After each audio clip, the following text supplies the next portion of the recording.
When John entered the house, he heard familiar but unexpected sounds. He didn't care why he came home early. He was just home. He opened the door. "John, it's not—" "Leave it." John stepped forward, causing Pumper to recoil. John grabbed him by the thinning hair and yanked him back. "I want to destroy you," John said quietly, looking him in the eye. "Lift your chin. You can't strike me. I'll sue you." "Screw you! Lift your chin." John's tone was calm and even, hiding the anger beneath. "I swear to God, I'll sue you." "Do you know who I am? Do you think I care?" Pumper lifted his chin, grimacing, thinking he could take it. John grinned and pounded his fist several times. "Oh my God, John, what did you do?" "Brett, I have a lot of questions for you, but not now. I need to leave before I do to you what I did to him. Just remember, screw you." His voice was soft and threatening. John didn't yell when angry. He spoke softly, making people strain to hear him.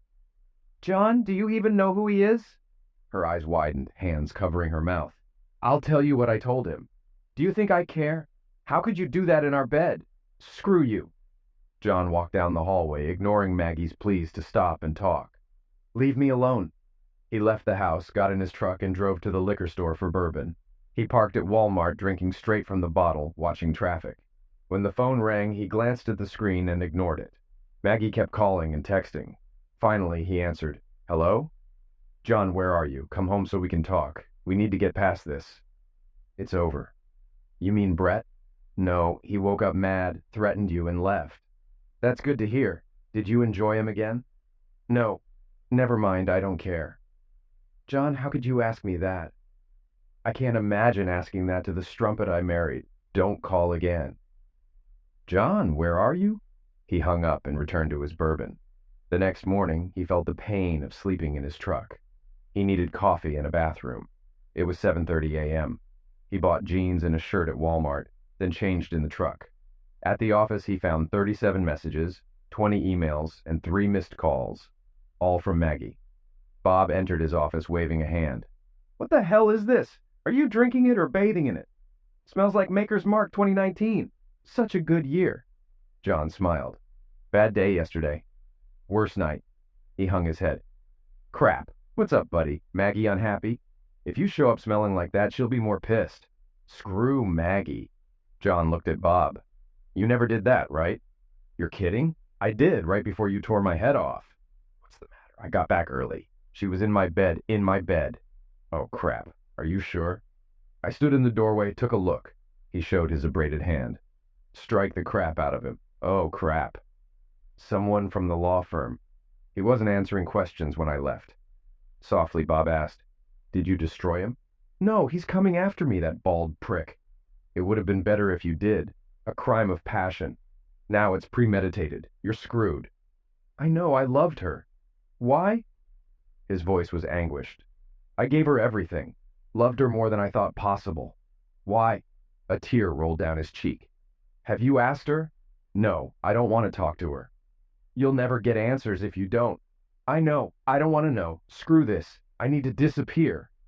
"You're leaving? We worked so hard on this place, since we graduated. Don't give up. I can't afford to buy you out." "We'll figure something out. I'm getting on a boat this afternoon. I'll call you when I get there." "John, wait. Where are you going?" "I won't know until I get there." "I'll call you. Keep paying my salary. If it gets unfair, call me and we'll work it out. I'll keep working on the design from the boat. When I'm settled, I'll send my new bank account info for direct deposit." John gathered what he needed and headed back to his truck. He stopped by the bank to set up a new account and grabbed a starter checkbook before dropping a note to Bob and driving to the marina. The dock was buzzing as he reached his 33-foot Grady White yacht. It was 11.5 feet wide with a small but spacious cabin and an upgraded 560-gallon fuel tank. The 2 Yamaha 350 motors made it fast. He leaned back, staring at the GPS screens, calculating distance, fuel consumption, and provisions. His route included stops in Virginia Beach, Charleston, Jacksonville, Cape Canaveral, Fort Lauderdale, and Nassau.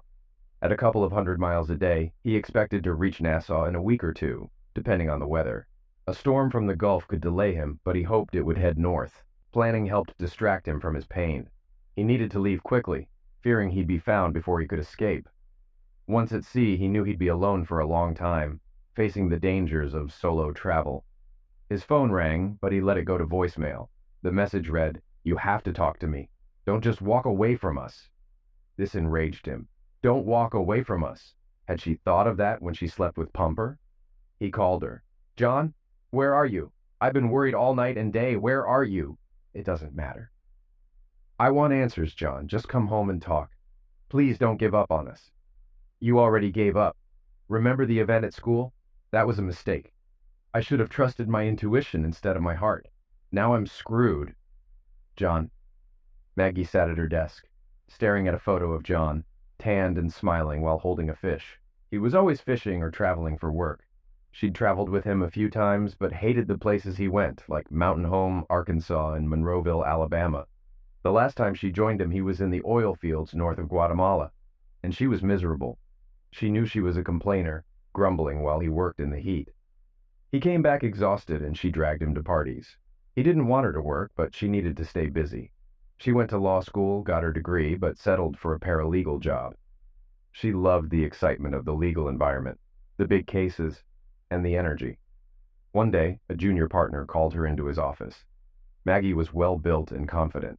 Knowing her looks and personality made her a valuable asset. Maggie, we have an interesting case that's being fast-tracked. It's a land deal that needs city approval. We need someone willing to work overtime. Are you interested? Sounds interesting. Where is it? Just outside Washington, D.C. in Maryland. The zoning is correct, so we only need city approval. It'll take time, and I need your help. Interested? Sounds like fun. She didn't quite understand how it happened. Late nights at the office led to dinner outings. First a deli, then a nice restaurant, then a club. Dancing was a fun escape. John was away Monday through Thursday, due home Friday. She knew the dance with Brett crossed the line. It excited her that he wanted her. Giving him a little push wouldn't hurt, right? We can't do this, Brett. We're married, just not to each other. Brett, no. Please, not here. John checked the weather. It was calm enough to reach Virginia Beach. He planned to refuel there, then head to Charleston, avoiding Oregon Bay. After a grocery run, he shut down the engines, pulled the ropes, and left the bay. He glanced back at his truck, feeling like he was leaving an old friend. He set the autopilot down the Chesapeake, tethering the boat to the guest dock, and pulled out his phone. 54 texts, 30 emails, and 5 more calls from Maggie. He had to deal with it. John, where are you?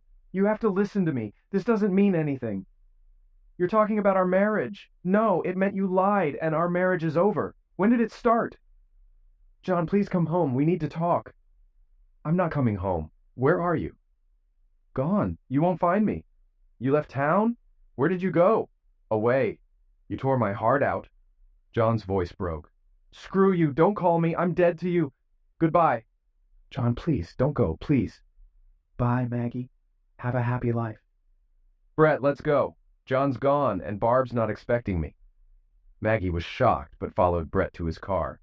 During the ride home, she checked her phone, feeling fear and anxiety. She doubted again, getting angry. Why was he always on the road or fishing? She decided she'd do it once and forget. John would never know. She went straight to the bedroom and woke up at 11 o'clock. Brett, no, we can't do this again. Come on, Maggie, you liked it. Shut up, Brett. It won't happen again. Maggie, now that I've had you, I don't know if I can work with you without more. This could affect your job. Brett, what would it take to make this stop? I love my husband. He would destroy us if he found out. She started crying. One more time, then I'll think it over, damn you. John, what did I do wrong? Why wasn't I enough? I loved her so much. John decided to wait out a storm instead of risking rough seas. He bought a folding chair and sat watching people pass by. He couldn't stop thinking about Maggie and Brett. The memories flashed in his mind, tearing at his heart. He remembered the first time he saw her laughing in the student center, her hair catching the light, her natural smile and those ice-blue eyes. She looked at him and smiled, making him blush.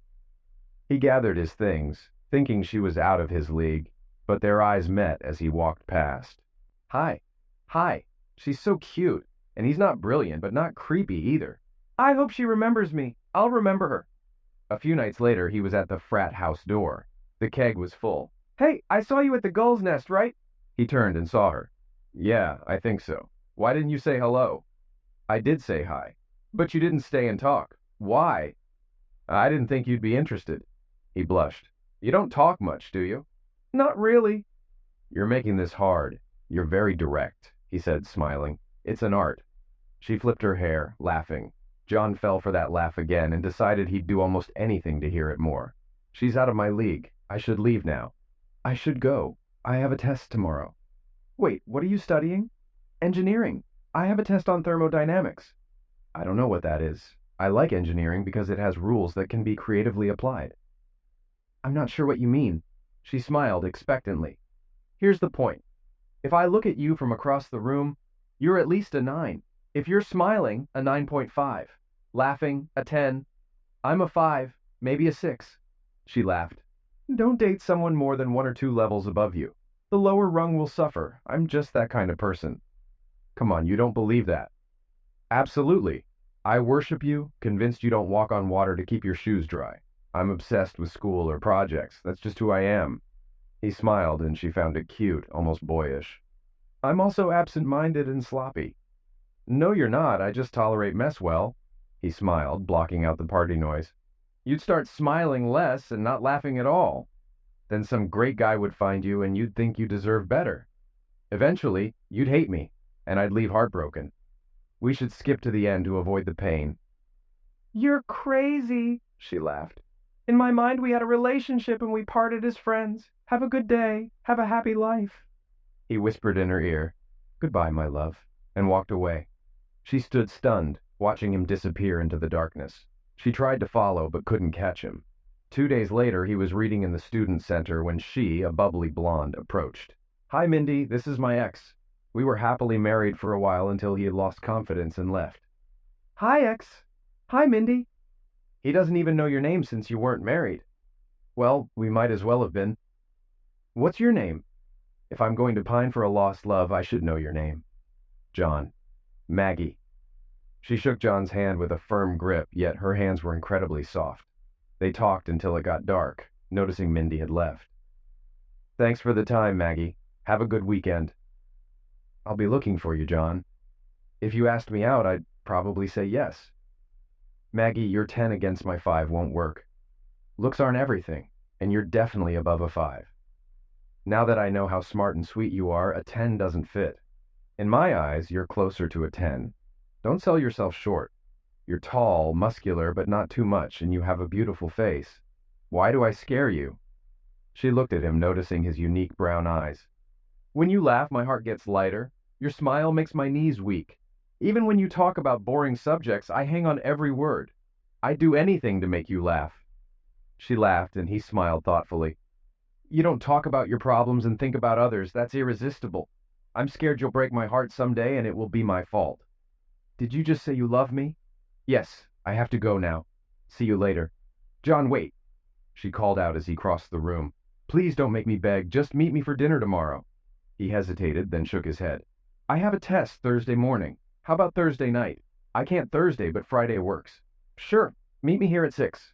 She kissed him briefly and ran off.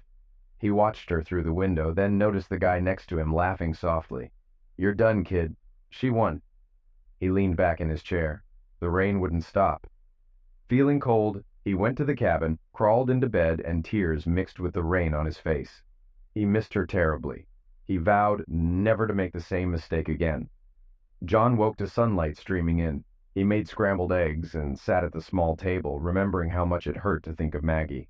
He looked at his phone and saw messages from his sons, Jimmy and Sydney. He hated that they were involved in all this. Jimmy had just graduated and was working as an intern. He called John, saying he didn't need monthly payments anymore and wanted to be independent.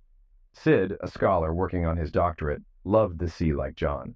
He joked with Sid about studying ocean engineering, knowing things rust in salt water. The thought brought the first smile to his face in days. Hey, Sid, I saw you called. Hey, Pops, where have you been? I'm on vacation traveling. Mom's going crazy. Dad, what happened? You don't need to know, buddy. Just know I need to get away for a while. Mom wants to know where you are. If I tell you, you'll tell her. Please stay out of it. Dad, what did you do? Nothing. Just know I'm out of town and will be in touch soon. If you need anything, call me. Leave a message if I don't answer. Are you on a ship? Did you sail north or south? Yes, I sailed. North or south? I have to go. I'll call you. Love you, Sid. Love you too, Dad. Jimmy's call was predictable. Dad, where are you? What have you done? Mom is hysterical. She's been calling me every hour. What have you done? I haven't done anything. Go home. You're acting like a child. Jim, don't take sides until you know the whole story. I'm going away for a while. I'll call you sometimes. If you can't tell me what you did, stay out of it. Jimmy's tone brought John out of his thoughts, anger surfacing. I'll say it again, Jimmy. Don't take sides until you understand. Then decide. Mom thinks you have a girlfriend. I'm traveling for work. She can have the clothes, the house, the car. No girlfriend, never. Don't do this, Jimmy. Don't call me Jimmy. My name is Jim. You're acting like Jimmy. Let's not do this again soon. I gotta run. Damn. John always had a good relationship with both boys, but Jim was a mama's boy and an athlete. John was his chauffeur and coach. They had a good relationship, or so John thought. He knew Sid would be patient, but Jimmy would take sides quickly. A weather check between Virginia Beach and Wilmington, North Carolina, showed good sailing conditions. He had 3 days of calm seas before the next system. In 3 days, he should reach St. Augustine, then rest before heading to Palm Beach. It was going to be a long journey. He set fishing lines, followed the channel across the bay, and hit the open sea. South. Definitely south. On the open sea with autopilot on, memories spun in his head. She says you're the best thing in her life. Sitting on a low wall, Becky called, needing to talk. Becky, we had dinner twice, a movie, a picnic, and a barbecue. We kissed a couple of times, that's it. He met Becky at a barbecue, another perky blonde, Maggie's sorority sister. Maggie had given her his number. I know, but she says it was the best night of her life. She's good for you. Just make a move. Are you kidding? Are we in high school? She wants more than occasional Saturdays. Last question, why me? I see guys chasing her all the time. Why me? You're good looking, funny, smart, and great at kissing. You should open a kissing booth. John laughed.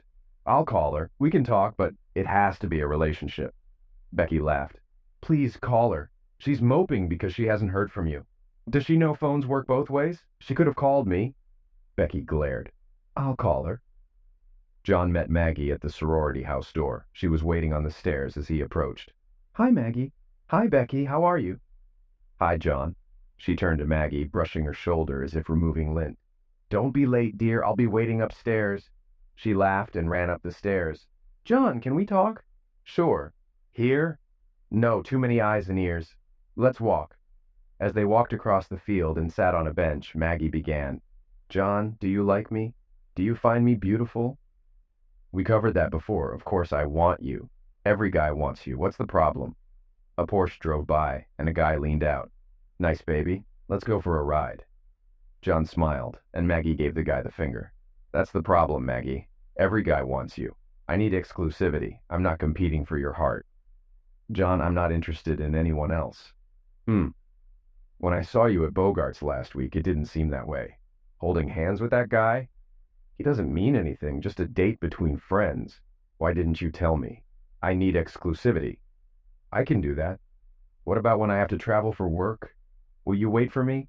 John, you're the only one I want. I'll break up with the other guys. They're just friends.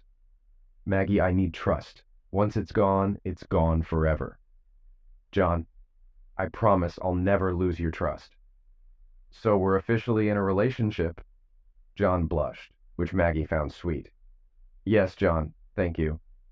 They walked around campus for hours, ate lunch at the student center. When they crossed the road, Maggie twisted her ankle and would have fallen if John hadn't caught her. Crap, that hurts. John gently removed her tennis shoe. It's not swollen. Can you put weight on it? Let's get you to the ER. John carried her to the ER, and after a mild sprain diagnosis, they walked out. John carried her to his apartment, placing her on the bed. As he navigated the waves, he thought about Maggie, tears in his eyes. After refueling, he parked for the night, got a folding chair, and sat on the deck with a bottle of whiskey. John was too hungover to sail the next day, so he stayed on the yacht. His phone vibrated until it almost fell off the table. Finally, he answered. Hello? John? Where are you? Why don't you want to come home and talk? It's not my home anymore. I'm not coming back. John, please don't do this. Please, it's not. Don't say it didn't mean anything. It was just one time. I hate being a cliche. Just one question. Why? John, please, I love you. Can we forget about this? Maggie, remember when we started dating? You said you were breaking up with Tim, but it didn't look that way. This is worse. You broke my trust. Answer my question. Why? John, it was a mistake. That's the first true thing you've said. It ended our relationship, our marriage, and our happy home. Remember? John's anger grew along with the discomfort in his stomach. Haven't I always given you everything? A house, car, clothes, jewelry. I thought our life was good. You never complained, and now it wasn't enough? He heard sobs through the phone. It's not you, John, it's me. Screw you. Why, Maggie? Just tell me why. John, come home. Tell me where you are, and I'll come to you. Let's just talk. No, I need to know why. I don't know, John. It just happened. If we can't figure out why, how can we avoid it in the future? I'm done. Goodbye, Maggie. Please understand this is the end. No, John. He pressed the end button. Those early days of their relationship flashed back. He should have seen it coming. She'd promised to break up with others, but how many had there been? The memories played like a movie, her laughing with Tim, holding his hand. John stepped out of the shadows. Hi, Maggie. Her face told him everything. They'd promised exclusivity, but this wasn't it. John, this is Tim. Nice to meet you. Tim extended his hand, but John didn't reciprocate. Sure. It was good to see you, Maggie. John turned and walked away, wanting to punch something, but couldn't. John, wait. Sorry, I don't have time. Maggie was torn, planning to break up with Tim, but hadn't yet. Tim looked confused as John walked away. Who was that? Tim asked, uncertainty on his face. That was John. I wanted to talk to you about him. What do you mean? He's my boyfriend.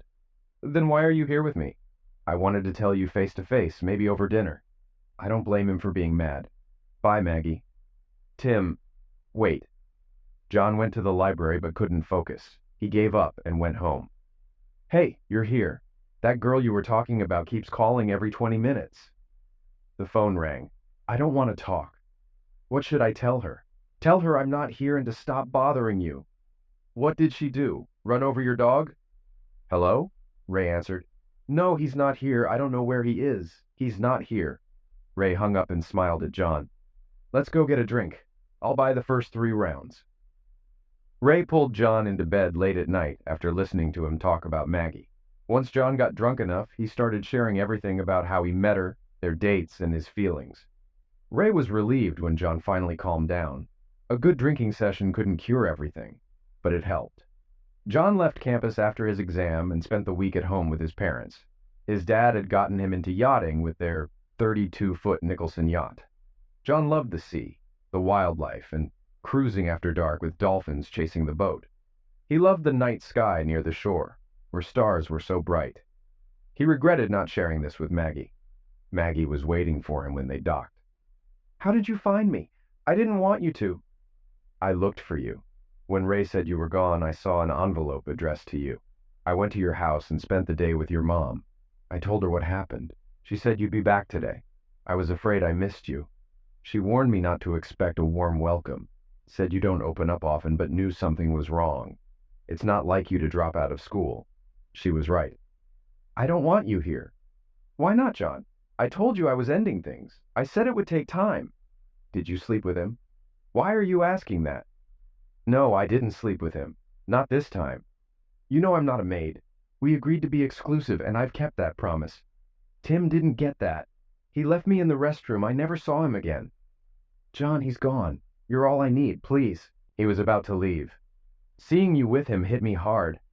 I'm not competing for you, Maggie. It's either right or wrong. If you love me, you won't be with anyone else. If I find out you are, it's over. I came here to show I'm serious about us being exclusive. It meant nothing. I understand how it looked, and I'm sorry. It won't happen again. Can we go back to how things were? Please don't leave. Maggie, if you were honest, I could maybe get over it. But finding out like that made it seem like you were hiding something. I won't put up with that. He shook his head, thinking if life would be better with or without her. Things had been cold between them, but Maggie kept trying, and eventually John warmed up again. Their relationship began to grow. John sipped the warm water. Why didn't I get the hint? Has she been seeing others all this time? Was our marriage a farce? He got up, prepared to head out to sea again, buying provisions. That night, He struggled to sleep with questions running through his mind. The next morning, he set off for Georgia, then Florida, and finally Nassau. "Oh, crap, Maggie. What am I going to do?" Maggie wailed to Becky. "I've lost him. I've lost everything." "Maggie, why did you do this? What were you thinking? You gave up a 30-year relationship for an idiot. How will you explain that to the boys?" "I'm not going to explain it. How can I?" Another bout of tears. She cradled her face, tears streaming down. "Have you talked to them?" "Not really. Since I told them he left, I keep calling to see if he's contacted them. He's only called Jimmy once, and Sid hasn't said anything." "So, to them, John just left you for no reason? Do you think they won't wonder if John did something wrong? Are you willing to let them think that and do nothing? You don't deserve him. You know that, right? I was good. I just stumbled. You make it sound like you slipped on a banana peel. You slept with him in John's bed. What were you thinking? Do you think John will ever forget that?" Maggie looked at her, understanding dawning. "If you'd had fun with him in the car and went home alone, maybe. But you brought him to John's bed and he found you. How can you explain that? You broke the nicest guy I've ever met. He was a coach, gave everything to you. Do you know how many women threw themselves at him? He was always polite but firm. No meant no. And you threw that away. I have to do something, Becky. I have to show him I love him. You can try, but I'm not counting on you. If you can get him to talk, if you can beg, crawl, and be the best wife ever, it might liquidate him. And you have to deal with the boys. If they blame him, it's all over. Do you get that?" "I've messed up everything. He has to talk to me. He has to." John was sitting on the cockpit floor, a pump in his hand, wearing uniform shorts and a tattered t-shirt.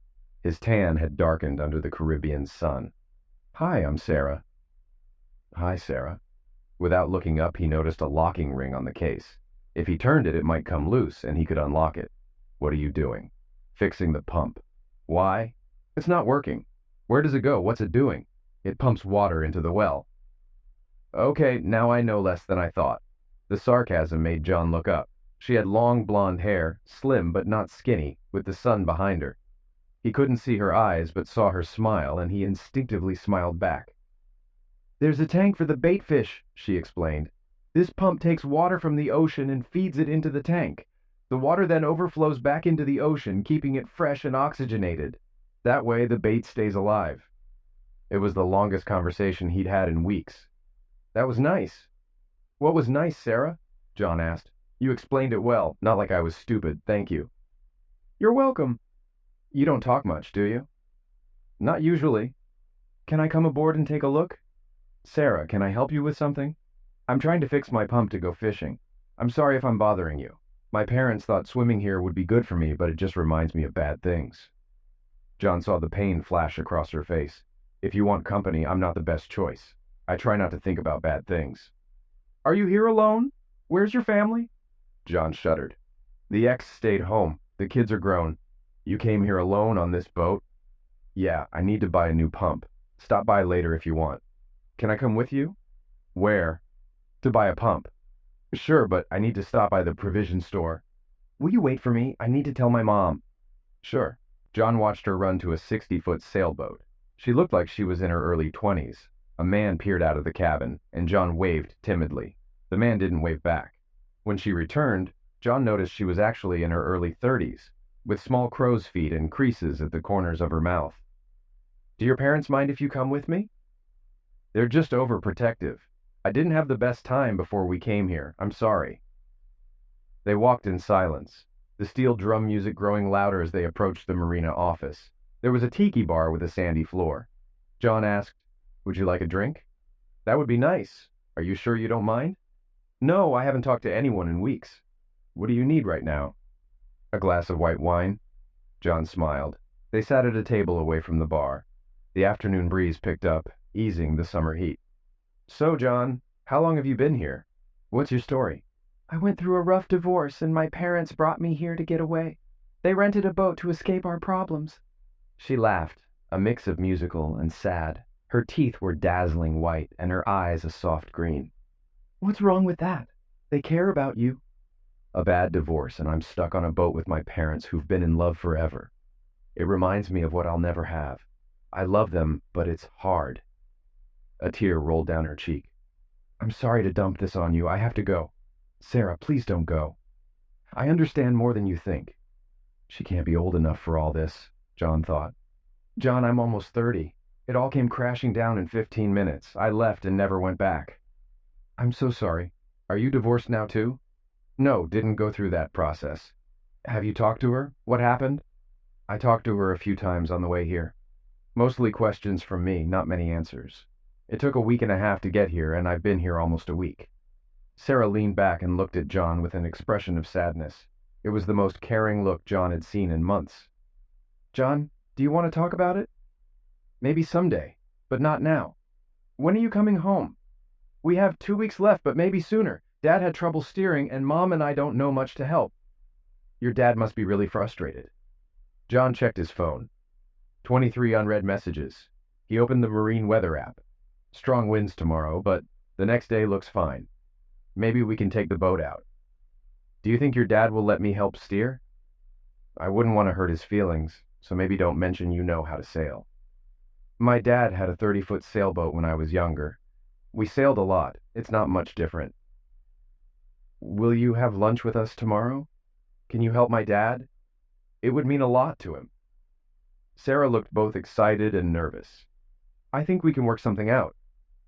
Can we meet here at noon? Oh, John, I'm sorry. I understand what you're going through, and here I am asking for help. It's not fair. It's okay, Sarah. I don't mind. The next day at noon, John walked up to the dock and saw Sarah waving. He shook the older man's hand. John Baker, nice to meet you. Ben Livingston. Ben's smile didn't reach his eyes, and he looked at John suspiciously. You sail? Yes, sir.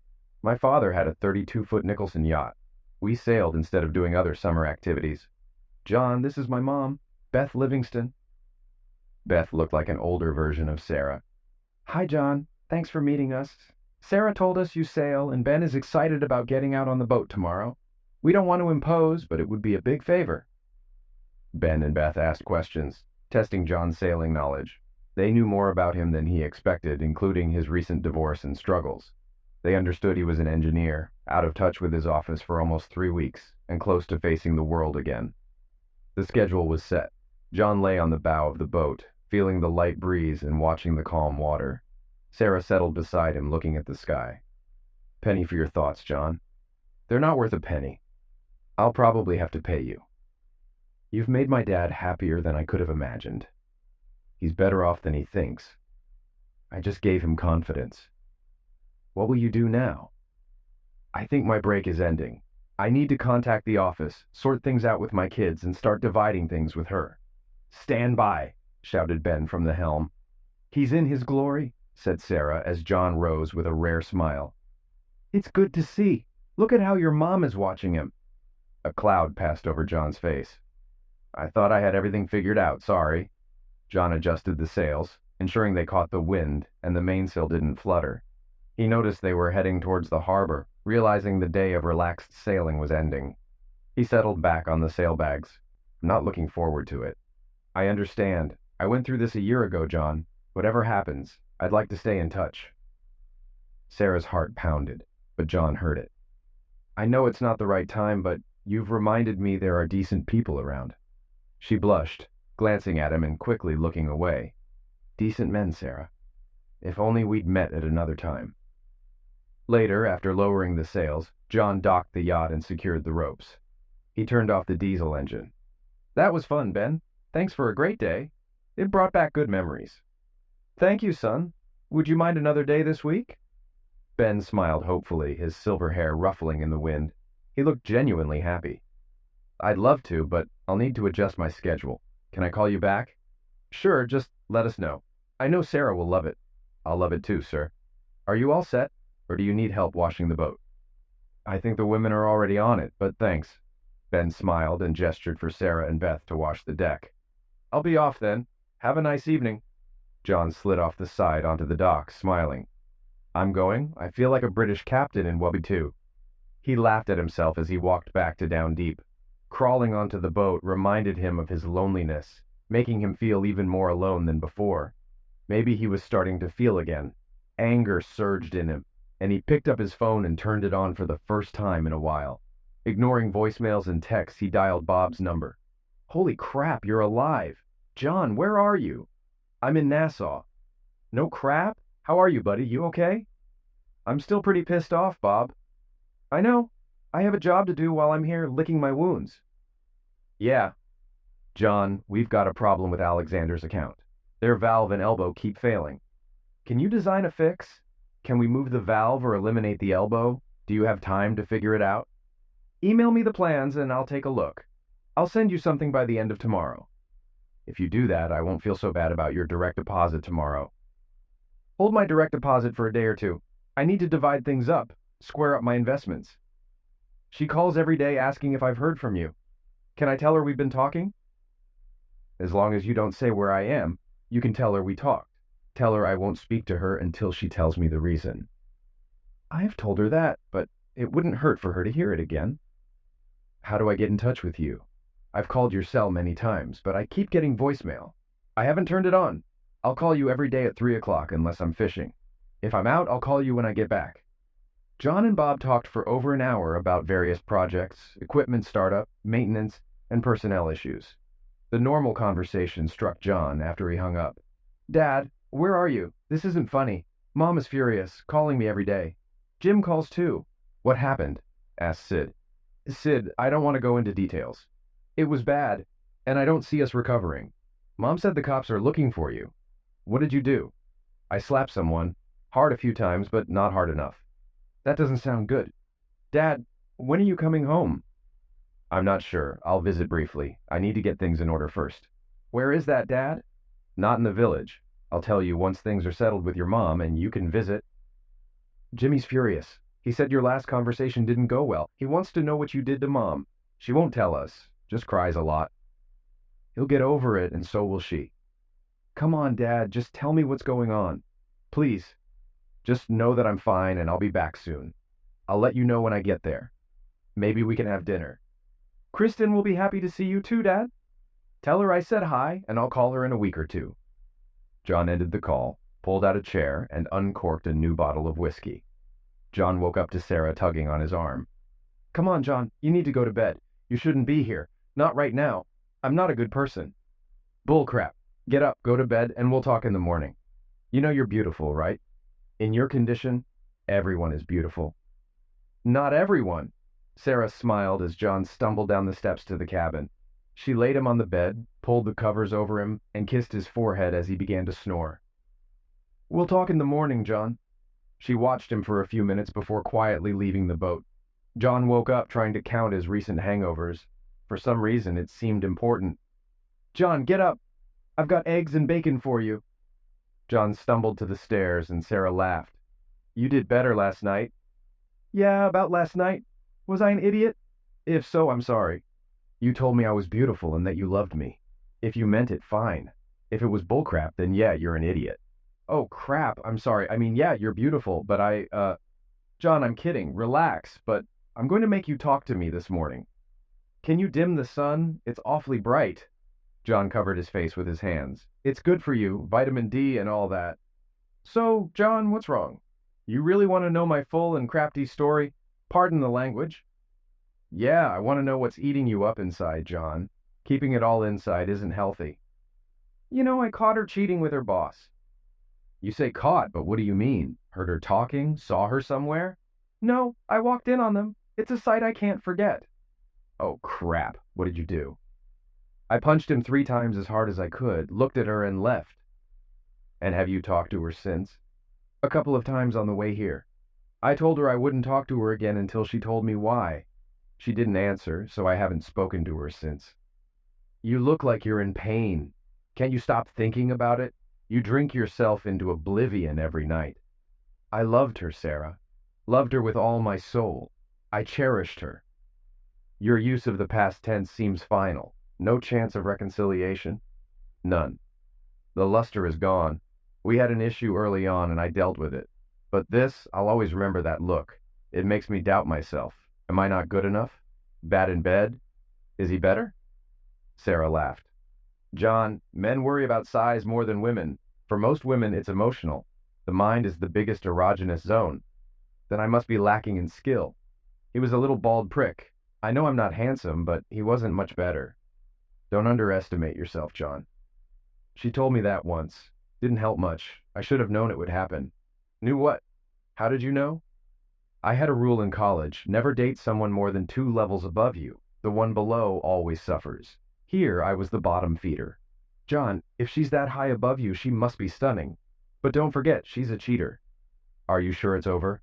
Absolutely. I couldn't be more sure. I don't know what to say. I can't say anything. John, you don't want to hear that everything will heal, that there are more fish in the sea or any other cliche. It hurts, and only time can heal it. I'm sorry. Thanks, Sarah. A tear rolled down his cheek, and Sarah felt the urge to comfort him. John, when you get back on your feet, would you find me? I wouldn't mind being your friend. I know now isn't the time, but later. Sarah, I have to go back to my rule. You're out of my league. Besides, I'm going home next week and you'll be gone. It's okay, John. I'll see you again. I'm just asking for friendship. I'd like to think we'll see each other again, Sarah. I'd like that very much. On the flight from Miami to BWI, John was deep in thought. As the plane lifted off, he saw it down deep in Sarah's boat, feeling sudden melancholy. Memories of sailing with a loving family flashed through his mind, replaced by anger towards Maggie. When he stepped off the plane, Maggie was waiting. She looked thinner, with bags under her eyes, but still beautiful. What are you doing here? Bob told me when you were coming. Please don't be mad at him. John, I'm so sorry. Please let me explain. I'm not interested until you explain why. Can you answer that? I can try, please. Yes or no, Maggie? I I don't know, John. I ask myself why and how I could do this. John, please, I love you. Only you. Please. She began to cry, tears streaming down her cheeks. Too many words, Maggie. I've been traveling all day. I'm tired. I just want to check into a hotel. I'll call you before I leave, but you have to understand. Please, John, forgive me. Please. Can't we forget this? Come home. Maggie, you knew the rules. We were a team, no rivalry. I thought it meant until death do us part. But you eliminated it. We're done. I have to go. Maggie watched him walk away, get into a cab, and drive off. John! Exclaimed Bob when John walked into the office the next morning. Hello, Bob. It's good to see you. The clients have been asking for you. They want you to help with the launch. Can you go to St. Louis for a week or two? I need to see a lawyer first. I'll sort out my finances and figure out what else needs to be done. Are you okay? Asked Bob, putting his arm around John's shoulders. Bob, my head is clear, but emotionally I'm dead. I don't know if I'll ever get over this. John picked up a framed picture of Maggie, looked at it, and tossed it in the trash. Everything reminds me of her. Maybe we should go our separate ways. John, you're the heart of this place. I have a proposition for you. Once you're settled in, let's go out to lunch and talk. I don't want to hear it, Bob. Don't try to convince me to bring that cheating strumpet back. No way. I'm not talking about her. I'm talking about work. Bob laughed as he left. When I get divorced, I need to make sure she doesn't get a piece of the business. I have a meeting with a lawyer tomorrow. Can you handle it? Yes. I think I'll turn myself in at the police station. You'll fire me for misconduct, and I'll be a consultant after the divorce. Then she can only touch my consulting fees. I have to see a lawyer first. Do you think he'll press charges? I hope so. We can negotiate. I'll sue for alienation of affection, moral issues, and more to convince him to drop the charges. We'll figure out the details later. I hate this, John. We built this place together. It's okay. Things will get back to normal. Well, a new normal. I've got to run. John, how's it going? Tim smiled, extending his hand. I've been better, Tim. I need help with personal, family, criminal, and business law. What's going on? A month ago, I caught Maggie with her boss. Oh, crap. Where? In my bed. Oh, crap. What did you do? Knocked him out and left. Went to Nassau for a month. Just got back yesterday. Does she know you're back? Yeah, she met me at the airport. I want a divorce. Can you prepare the papers or tell me who can? I also need to deal with the police. I believe I'm wanted for assault. Let me make a few calls. Can you wait outside? I think we can use this to negotiate. You should be fired for misconduct so she can't claim your share. I didn't take pictures, so it's my word against theirs. Not sure if infidelity charges will stick. Okay, let's get Mary and George involved. I don't know how I'll afford it, though. What's your fee, John? Don't worry about it now. We'll sort it out. It's all uncertainty. Charges hadn't been filed, but being arraigned was humiliating. John appeared before the judge via video link with George next to him.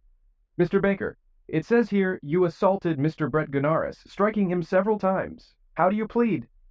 Guilty, but I didn't punch him in the head, just in the face. 3 times. Do you admit to striking him? Are there extenuating circumstances? Yes, Your Honor, replied George. Please explain, Mr. Baker. I don't mean to be disrespectful, but they were in the middle of in flagrante delicto, Your Honor, George interrupted. Thank you, George. Yes, Your Honor. They were doing it in my bed, in my house. A hint of a smile appeared on the judge's face. And you decided to punch him? Yes, Your Honor. My arm was hurting, so I didn't think a 4th punch was warranted. The state appreciates your restraint, Mr. Baker. You'll be in my courtroom in 2 weeks. Is that satisfactory, Mr. Hands? Yes, Your Honor, replied George. Mr. Baker, you've got the wrong guy. Mr. Gunaris is campaigning for state's attorney and is very unhappy about the costs of his emergency care and dental work due to the damage you caused. If he's unhappy, so is the district attorney. Be prepared. She smiled at John. Thanks, Your Honor. We'll be ready, George answered for him. Oh, and Mr. Baker, please don't punch anyone else. Yes, Your Honor. You are released on your own recognizance. Don't leave the state, Mr. Hands. You're responsible for ensuring your client is in court at the appointed time. You are free to go. Yes, Your Honor, he'll be there. As George and John left, George muttered, My God. She smiled. I've never seen her smile before. She seemed nice to me, George. She's never been called nice, more like Hung Harriet. That'll be interesting. The next day, John received termination papers by courier stating that the partnership was dissolved on moral grounds due to his arrest and pending sentencing.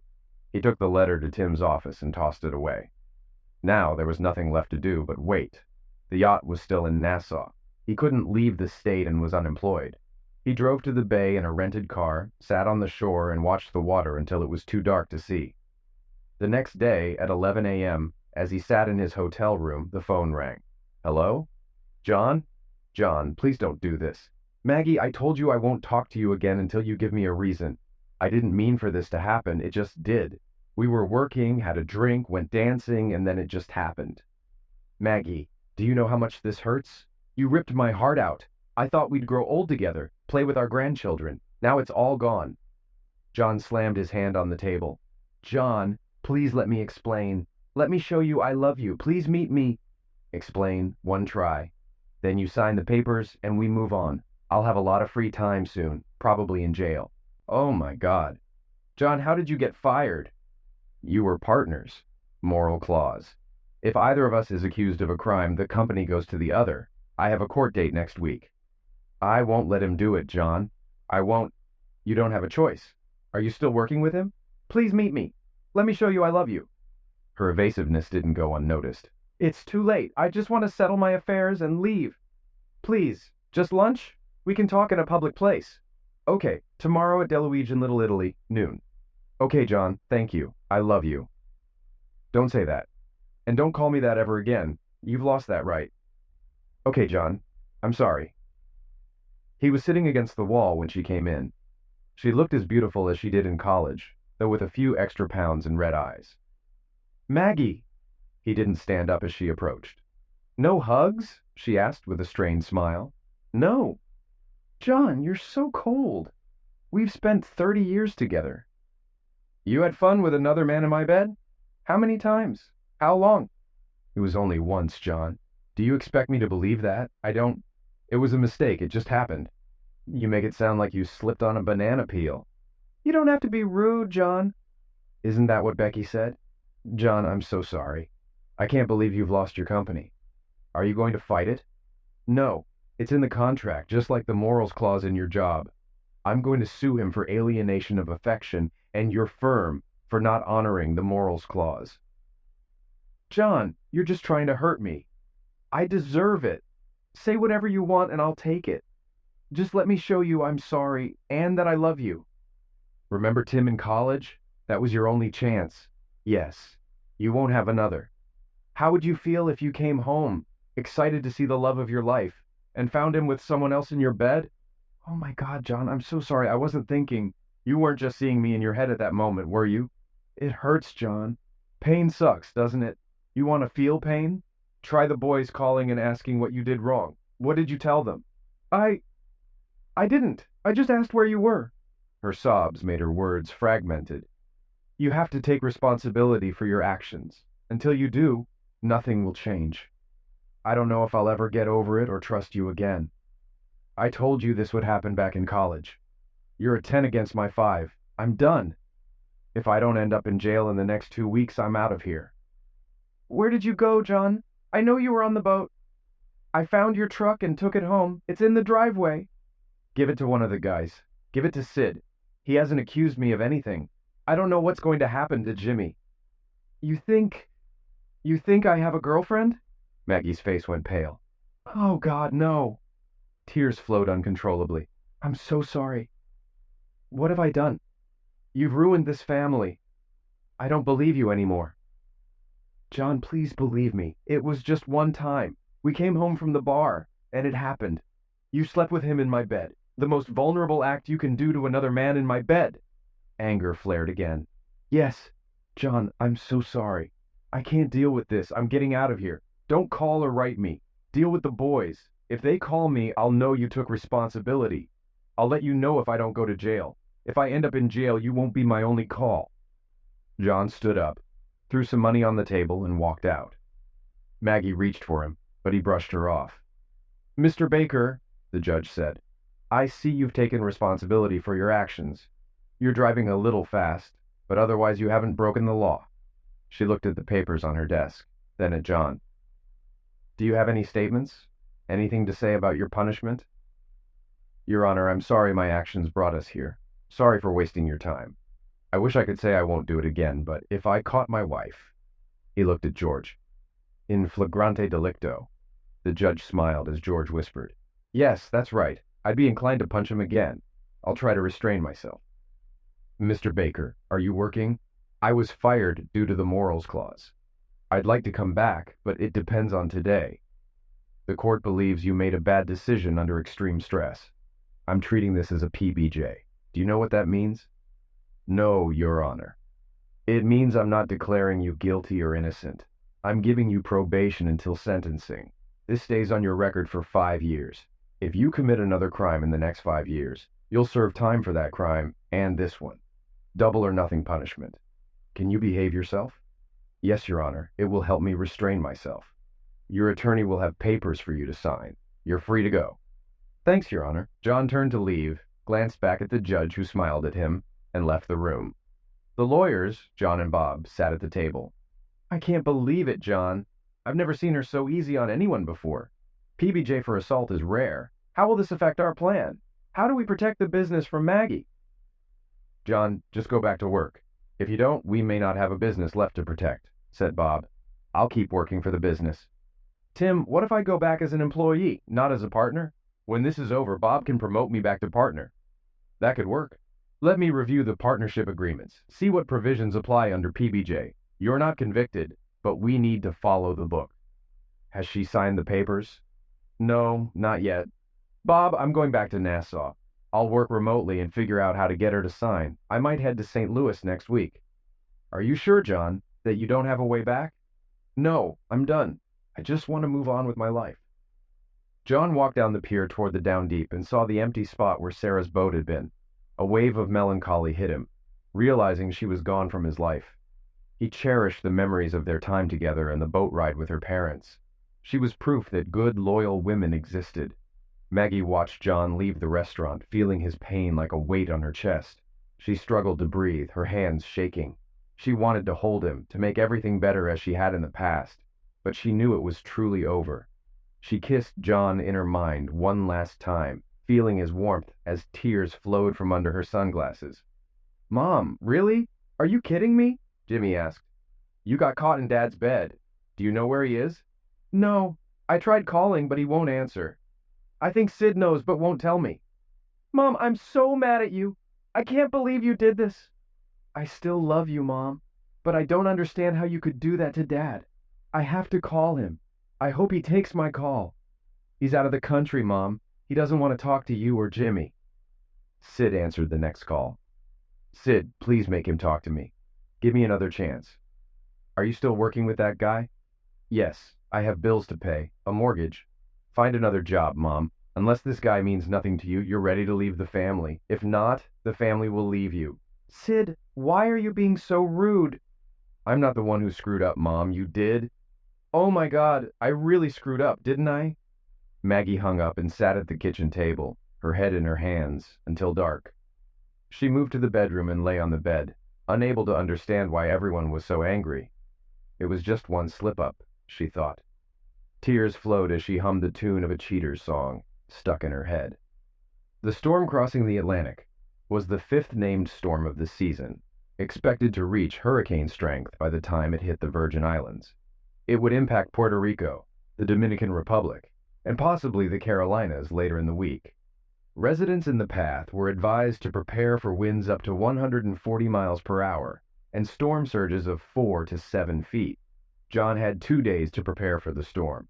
He planned to tie up the down deep and noticed many boats had already left for storage in the U.S. He began tying down the remaining boats, ensuring the ropes were secure but loose enough to withstand the storm. Marina workers joined him. Hey, what's up? One asked. Trying to secure the boats before the storm. I need more and longer ropes, and a dinghy would help. Why a dinghy? I want to stretch the rope across to keep the boats off the dock and run a fishing line to stabilize them. I'll get more rope. What's your name? John? Yours? Jose. I think that's Spanish for John, right? He smiled, and John smiled back. Yeah, I think you're right. They shook hands, and Jose brought 5 more men with him and a wheelbarrow full of ropes. They spent the day and a half tying the boats. The sky was clear and the sound of waves echoed from the shore. John, where will you stay during the storm? Jose asked. I'm hoping for a room at a nearby resort. You'll stay with me and my family. It's safe. We've been through many hurricanes without injury. It's not big or fancy, but it's fine. Thank you, Jose, but I don't want to inconvenience your family.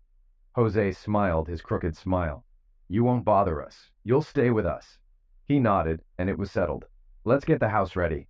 John entered Jose's house, a simple cinder block structure with a tin roof. They had driven uphill, which John found comforting. The inside was dark but tidy.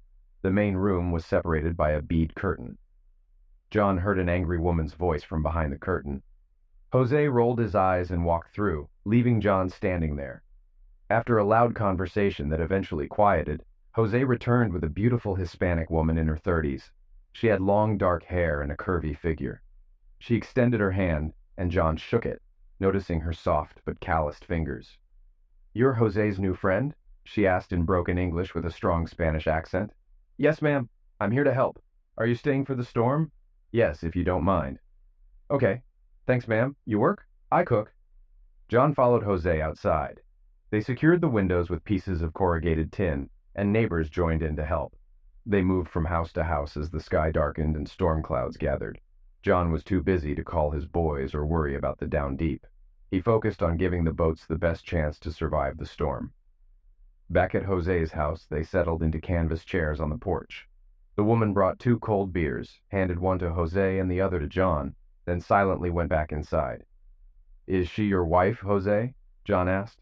Jose laughed loudly. No, John, my wife is dead. This is Hermosa, my sister-in-law. She is beautiful, isn't she? Yes, she is. Other men joined them on the porch, accepting beers from Hermosa, who smiled for the first time in John's presence. It was a beautiful smile. John listened to their conversation, understanding only a few phrases.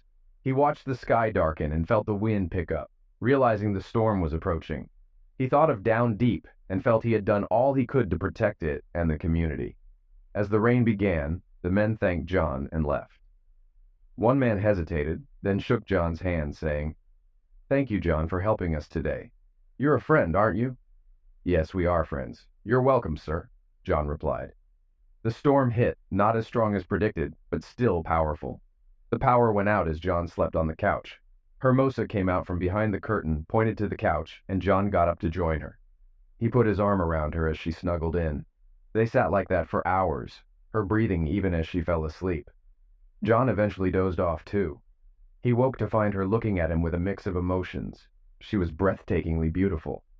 Jose emerged, saw them, shrugged, and asked, ¿Qué pasa aquí? Hermosa launched into a rapid explanation.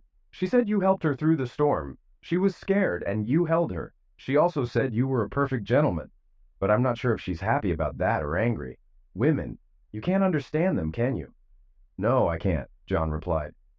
Jose, are you ready to go to the wharf? I need to check on the Down Deep. Hermosa left to make breakfast. Are you hungry, John? We'll sit on the porch, okay? John and Jose took their chairs to the porch and watched the neighborhood come to life. Fallen branches were dragged to the curb and yards were cleaned up.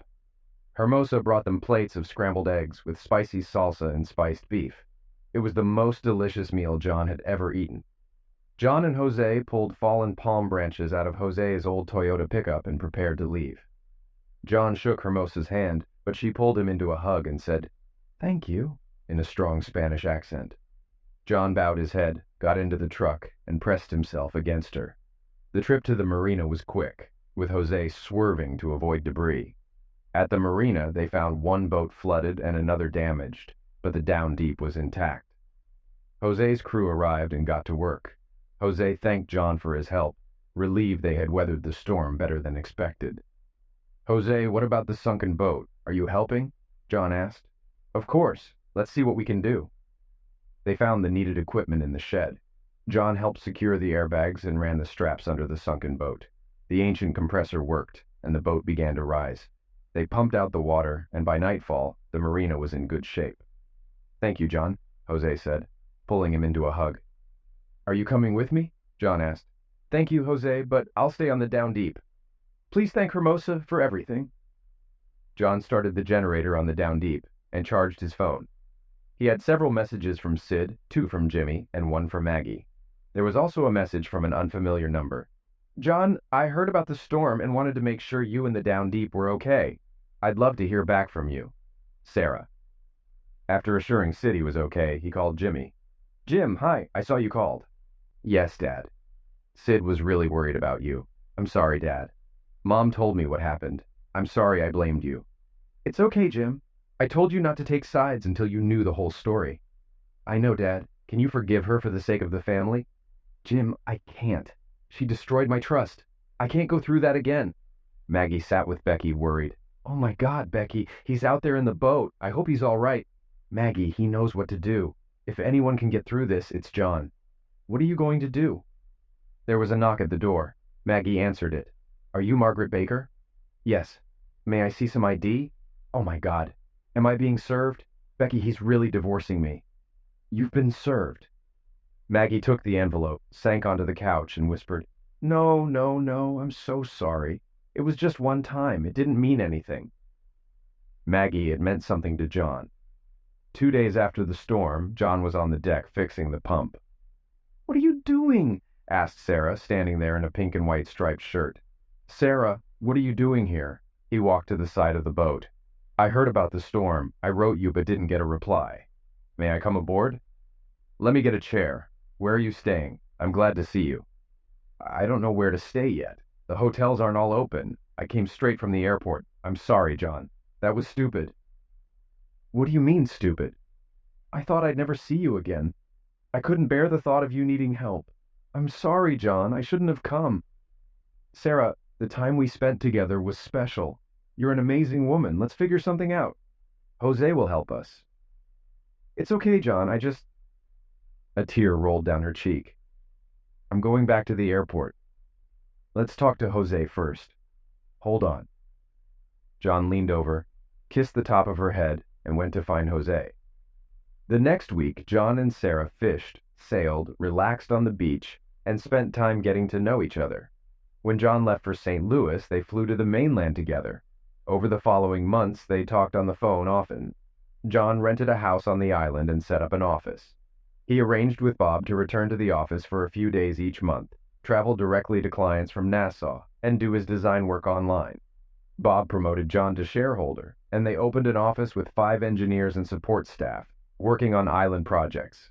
Maggie agreed to the divorce terms. She kept the house, and they split the liquid assets equally. Maggie sued the law firm for maltreatment, resulting in Pumper being fired. He struggled to find work, and eventually left the area. His claim against John was dismissed, and John received a settlement from the firm, which he set aside for future grandchildren. Sarah and Maggie met one sunny afternoon when Sid and Kristen, along with Jim and Courtney, visited. John sat on the porch of his rented bungalow, rocking his first grandchild in a sturdy chair. Maggie watched from the foot of the porch stairs. "John, I thought we were going to do this together. I'm so sorry. It really didn't mean anything to me." "Maggie, it meant a lot to me. It showed that what we shared didn't matter to you. It destroyed my trust and broke my heart. I had to move on or die." "Hey, baby," Sarah said, coming out with a tray of iced tea and a soft drink for the baby. She looked at Maggie, then at John, and back at Maggie. "Hi, you're so beautiful, just like John said. I'm Sarah." Maggie's shoulders slumped and a tear rolled down her cheek. "I hope we can be friends," Sarah said, extending her hand. "Hi, Sarah, I hope so too. Take good care of him. He deserves it. You're a very lucky woman."